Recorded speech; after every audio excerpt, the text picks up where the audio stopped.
First-generation nuclear thermal propulsion, or NTP, could enable both faster transit between the Earth and Mars and a series of advanced space missions. Nuclear thermal propulsion is powered by nuclear fission, which has been used on Earth for more than 70 years. How it works is conceptually simple. Energy from fission is used to heat hydrogen to about 4,400 degrees Fahrenheit. This hydrogen is then accelerated through a nozzle, resulting in a propellant efficiency roughly twice that of the best chemical rocket engines. Nuclear thermal propulsion was considered for use in the Apollo program, and significant development and ground testing was accomplished. Advances in technology since the 1960s may improve its affordability, viability, and acceptability. For example, it may be possible to fuel modern NTP systems with low-enriched uranium instead of highly enriched uranium. In addition, it may now be possible to ground test NTP systems at established, safe, self-contained rocket engine test facilities. For human Mars missions, the physical size of an NTP engine is largely determined by the rate at which fission energy can be transferred to the hydrogen propellant. However, the equivalent volume of the uranium that would be split is actually quite small, roughly that of a toy marble. That energy is used to get astronauts to Mars faster. NTP can take months off the trip compared to using traditional chemical systems, reducing risks associated with exposure to galactic cosmic radiation, microgravity, and other hazards of deep space travel. The maturation of nuclear thermal propulsion will also facilitate the development of fission surface power systems, enabling a power-rich environment at any exploration location. Abundant power could also be used for in-situ resource utilization, life support, communication, and other diverse applications. First-generation NTP systems are a first step towards advanced nuclear propulsion systems capable of travel throughout the solar system.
era of exploration is beginning. NASA is building on its experience in low Earth orbit and preparing to go farther, setting up a base camp in orbit around the moon, known as the Gateway, exploring the surface of the moon like never before, and preparing to one day go to Mars. To accomplish all this, NASA will need a new spacesuit for its astronauts, one that's more flexible, versatile, and durable than any made before. Engineers are now hard at work designing, building, and testing the new suit, making sure it's up to the task for future exploration.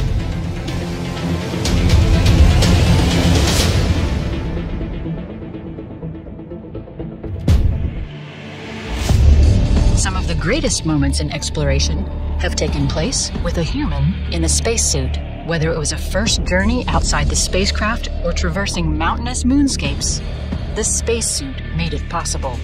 The act of sending a suited human outside the spacecraft is called EVA. What is an EVA? EVA is an acronym that stands for extravehicular activity, which is what most people know as a spacewalk. It's whenever we take astronauts and we let them go outside to do useful work in the vacuum of space. The spacesuits currently in use for NASA EVAs were designed in the 1970s for space shuttle missions. They have been upgraded over the years for work on the International Space Station and have served NASA well. Those EVAs took place in microgravity, where astronauts float and need to use their hands to move from place to place.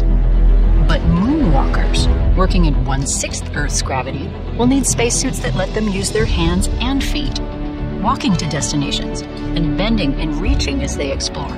For this new type of work, NASA has been testing prototype planetary suits, culminating in a new suit design, the XEMU.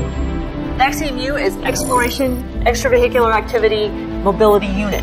So it is an exploration spacesuit. So it's a spacesuit that you're going to use as we move forward on Gateway missions and on the lunar missions with Artemis. And then we're using all that to test the suits you would want to use to go to Mars in. So eventually you're going to have to be very independent and very confident in your hardware when you go and do a mission that far away from Earth. One of the most obvious changes in the new spacesuit is the way astronauts get in and out of it. Donning the current suit is a multi-step process of wriggling into the upper torso and then getting help attaching a pair of space mats. The new generation spacesuit features a hatchback, where astronauts simply slide in and out of the one-piece body of the suit. Another big feature of the suit is the way the astronauts are able to move while wearing it. The improved design for the next generation spacesuit will allow astronauts to walk on the moon, not hop. Additionally, astronauts will experience an improved range of motion. Improved mobility is not the only feature engineers have been working on. The astronauts will also be carrying a special backpack, known as the PLIS.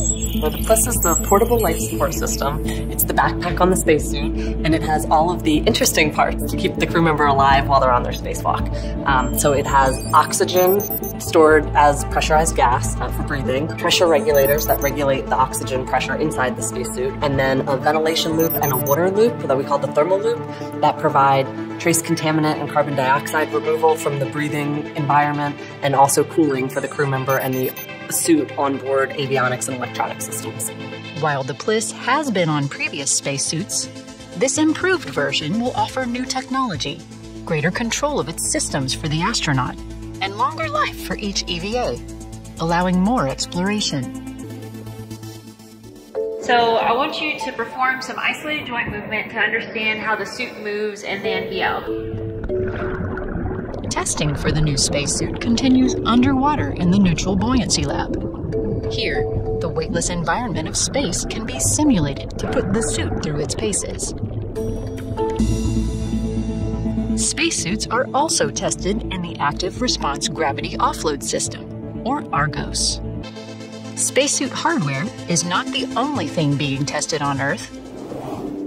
NASA is looking at human performance as an important factor in designing EVAs and spacesuits. The NASA team uses virtual reality technology, motion capture, and other tools to study what it takes for a human to conduct an EVA. All the work on the spacesuit here on Earth is building up to the ultimate test, to fly it in space. The EVA on the space station will set the stage for the future, when the suit will need to perform a variety of missions beyond low Earth orbit. Yeah, so a great example is NASA's Gateway. So even though it is in lunar orbit, it's still a microgravity platform, so astronauts would still be floating in space. And so we can use a lot of the lessons we learned from the International Space Station to do spacewalks on the Gateway. It's actually really advantageous to use one spacesuit both at Gateway and on the lunar surface. So the exploration spacesuit can do both of those things. For EVAs on the Moon, the new spacesuit will give astronauts unprecedented abilities as they explore the lunar surface. Really, this is the first time we're trying to bring a suit that's optimized for human performance and optimized for lunar exploration so that you can actually bend down, interact with the ground, so that you're going to have the visibility that you need, the mobility that you need to accomplish these tasks. This new suit will allow us the flexibility to really do exploration. Get down on the surface and send geologists to the surface and really let them act like geologists in a spacesuit. This is the first time in history that a suit like that will have been created, and it's really exciting to be part of that. To do what NASA was meant to do, and that is to do exploration. And this suit will really help enable the agency go do exploration. Well, everyone in my generation wasn't alive the first time we went to the moon, and we want to do it again, and we want to do it better. We want to go do more science, we want to stay longer, we want to get more out of it, and we have the technology to do it now. So we're really excited about it. With its new technology, new design, greater mobility, and greater versatility in how it can be used, NASA's new spacewalking suit is truly tailored for the next generation of space explorers.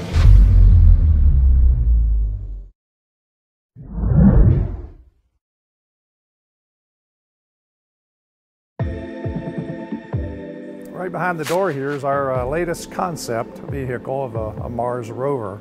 It's two pieces. Front piece is a cockpit, and then the aft part is where they'll live and sleep and eat and keep all the equipment. Are you ready? Here we go.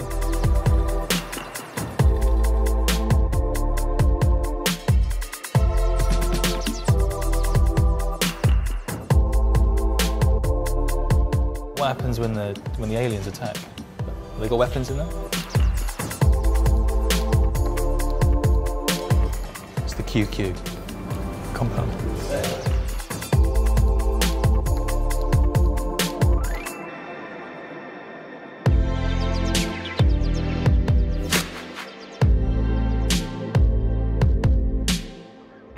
It's really cool to see the Mars rover, but you have to say I really do wish I could drive it myself.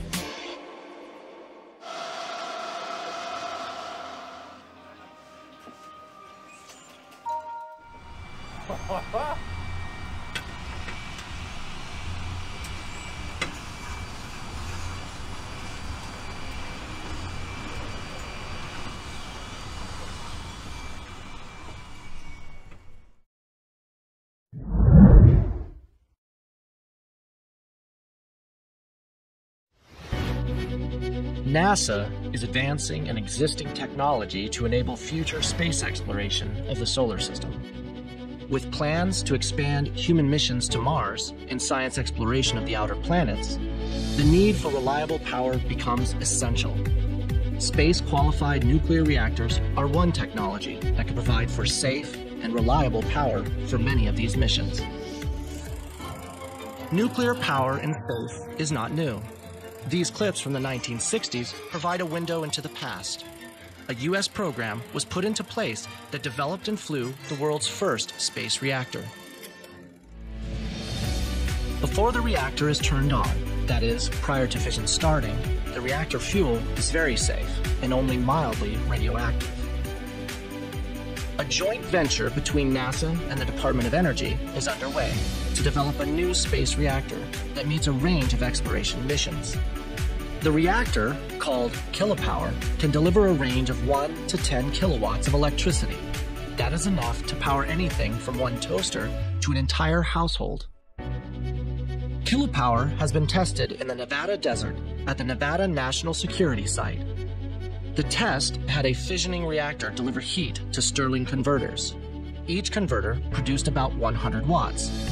The goal of the test was to confirm the system's predicted performance. The reactor core is a cylinder of enriched uranium that is 6 inches in diameter. A beryllium oxide reflector will surround the uranium core. A single rod of boron carbide is used to turn on the reactor.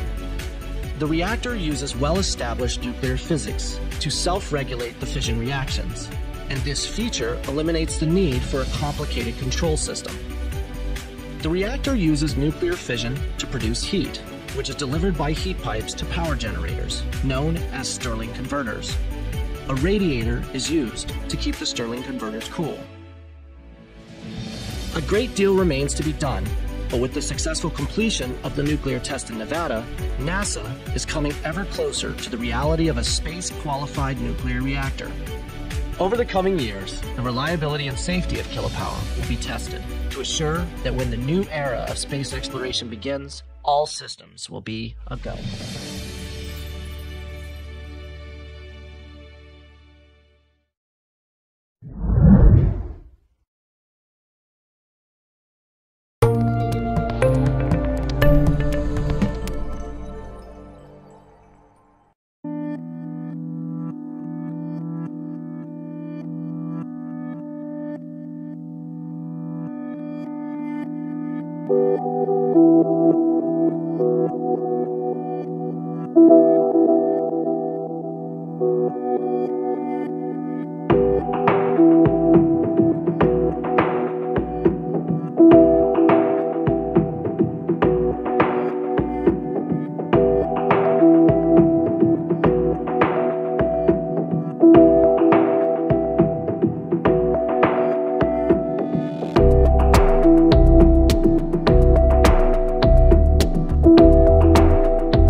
Remember these?